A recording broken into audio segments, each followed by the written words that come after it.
Alrighty guys, first time handling one of these. Let's go ahead and open this thing up. I've only seen these in videos. I have a friend that used to make these at Buck Knife. These didn't used to be very popular, and for some reason lately they've just become super popular. So what we have here is the certificate, 1 of 500 made of these. Buck Model 830 Marksman features a tungsten Cerakoted Boss heat-treated blade, 154 cm steel. Drop point, the handle's black and red G10 burl with peel ply texture and bead blasted hardware. And it features the SLS lock designed by G&GHawk. So G&GHawk designed the lock on this knife and collaborated with Buck to make the Buck Marksman. And right off the bat, I am really liking the design of this thing. That's pretty cool. I really like the shape and the aesthetic. This is wild. Like, look at the lock. I don't even understand how that works. I really don't know anything about this knife. I know about Boss's heat treat. Supposedly Boss has like one of the best heat treat recipes ever. I don't know if that's true or not, but supposedly his heat treat's supposed to be really good. So if it is, then his heat treat on 154 cm is, better than other people's 154 cm, supposedly. And if you ever talk to a guy who about buck knives, just some random Joe that's like, yeah, I like a buck knife, or whatever, they're always mention like how well they cut, like how long they cut for, how good the edge holds. And that could just be coincidental, because the most people who get the buck knife, like a lot of I hate to say it, but the type of people that buy this are buying gas station knives. They're buying knives at the gun show. They're buying Frost cutlery knives. They're buying the 200 knife lot off of the TV show, that they used to play. They're buying those kind of knives. So they could just be comparing this to those kind of knives, which are garbage, right? So it would be cool to get an edge retention test, with another company's 154 cm or something like that. But supposedly the Boss heat treat is supposed to be really, really good. So anyway, right off the bat, we have this weird design. I love the handle shape and the way this G10 feels, and it looks pretty cool. The flipper's a little odd, and the pivot's kind of just plain Jane. We've got a tail-mounted pocket clip that looks like it can be flipped around. Oh yeah, of course, because it just screws in there. So this should be an ambidextrous lock. Ambidextrous lock and an ambidextrous knife, so should be good for lefties and righties. So let's go ahead and get this blade out. Oh, I didn't flick it hard enough. Oh, look at that.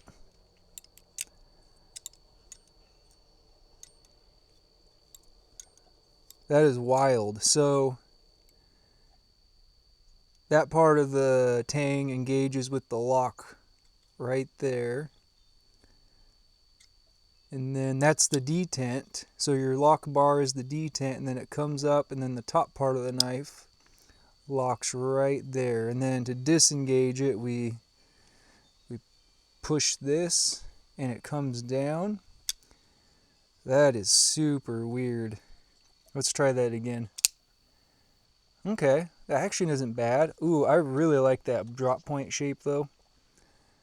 That is a really good shape.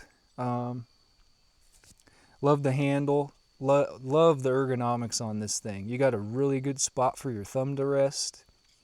You're nice and locked in. You can choke up. You got a really long, slender drop point. The high saber flat grind. The texture on this is really good. I like the Cerakote on the blade. Buck USA 830S, whatever that means. You got Boss, 154 cm, and G&GHawk collaboration. So let's see how we can disengage this thing. Okay, so you can use your thumb and do it like this.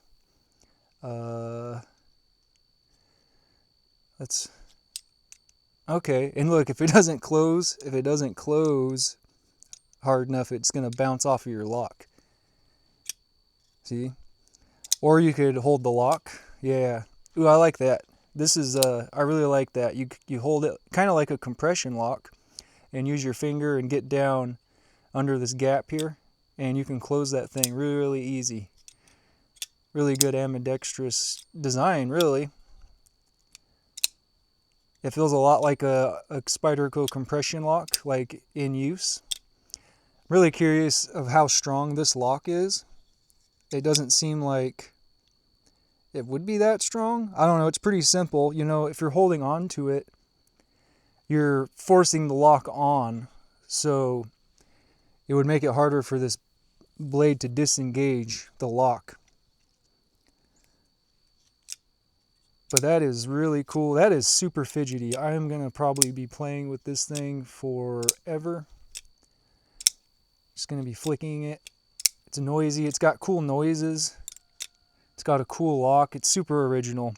Super unique. I've never seen anything like this before. Let's see. So what do we have going on here? We got the G10 burl.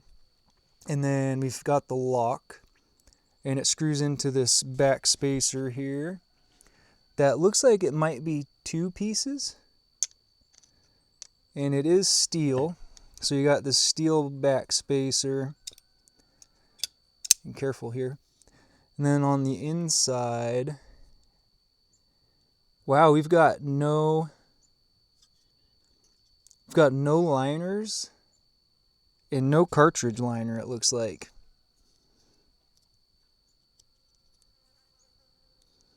Yeah, let me get my light. Yeah, there's no liners, no cartridge liner at all.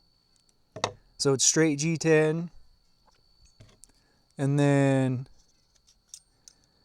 it's running on some bearings, it looks like, in there. So we've got bearings. Yeah, I can see the bearings in there.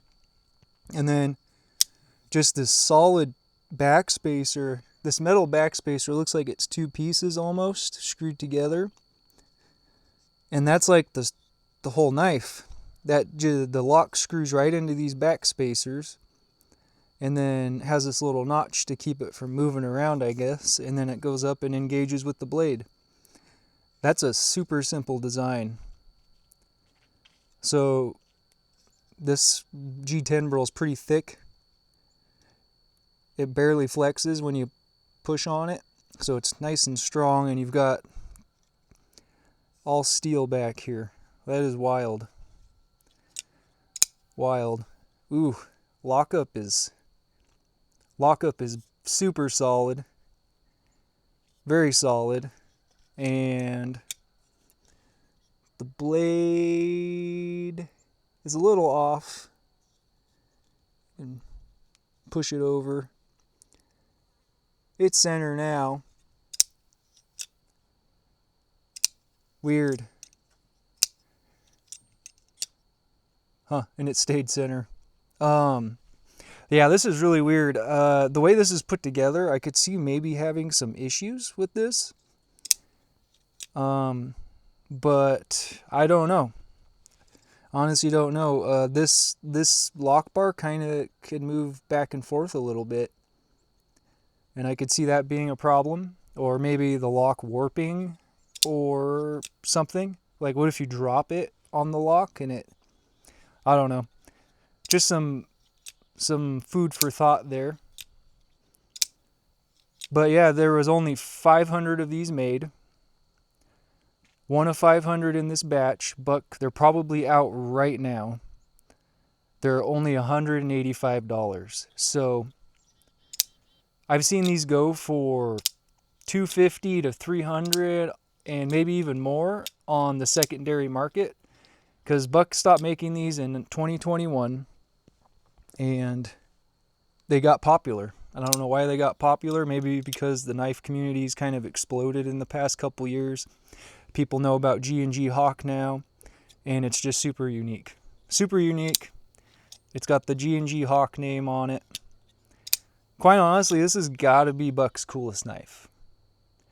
I like a few of their knives, but they've had some quality control issues. But I've always had a soft spot in my heart for Buck knives because the factory is not very far away from my house, and I grew up and some of my very first knives were Buck knives. So they've always had a soft spot in my heart. I like the 110, the 112, especially the new sport versions. So let's do a couple size comparisons really quick. Let me go grab a couple blades. All right, so Benchmade Osborne, definitely bigger than the Osborne. This is a pretty compact knife with a lot of cutting edge, longer in both ballparks. You got the PM3, definitely a lot bigger than the PM3.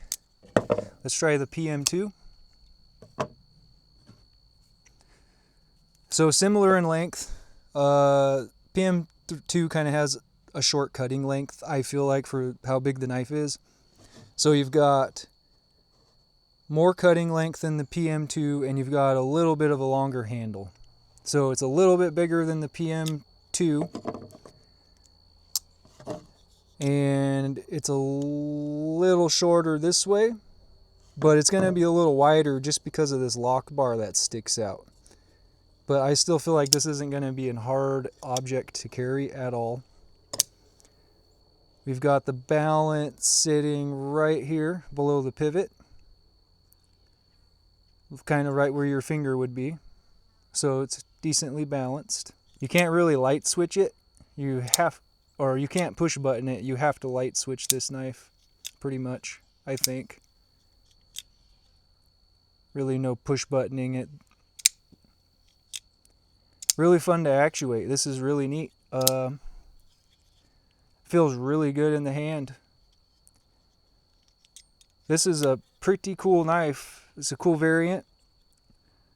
So what I'm going to do is I'm going to carry this for, I don't know, the next couple of weeks or however long. And then I'll go ahead and give a full review on this as an EDC blade. And then I might try to subject it to some outdoors tasks and stuff. We'll see. So yeah, I'm going to do a full review on this thing down the road in a couple of weeks maybe.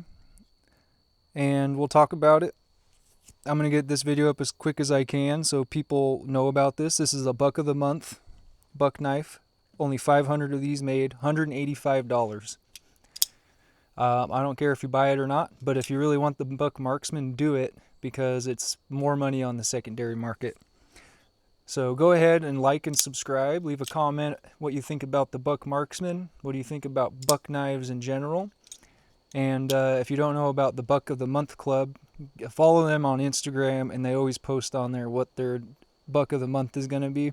And it's always something like original, unique, that is going to have just like a limited number of knives. That's going to be it for this one, guys. So like, subscribe, comment, and thanks for watching.